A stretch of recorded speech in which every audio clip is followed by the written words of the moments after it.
నీతి లేని నేతలు మానవత్వమే మరిచి నిప్పులాంటి మనిషిపై నిందలెన్నో వేసినా కక్షగట్టి కుట్ర చేసి అణచివేయ తలసి అసత్యాలు అబద్ధాలు అడ్డంగా చేసినా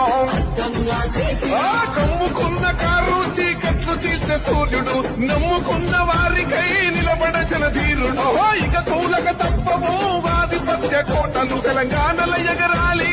ఆత్మగౌరవ జెండా నీతి లేని నేతలు మానవత్వమే మరిచి నిప్పులాంటి మనిషిపై నిందలెన్నో వేసినా కక్షగట్టి కుట్ర చేసి అణచివేయ తలసి అసత్యాలు అబద్ధాలు అడ్డంగా చేసినా కమ్ముకున్న కారు చీకట్లు చీల్చే సూర్యుడు నమ్ముకున్న వారికై నిలబడచన ధీరుడు ఇక కూలక తప్పవు ఆధిపత్య కోటలు తెలంగాణల ఎగరాలి ఆత్మగౌరవ జెండా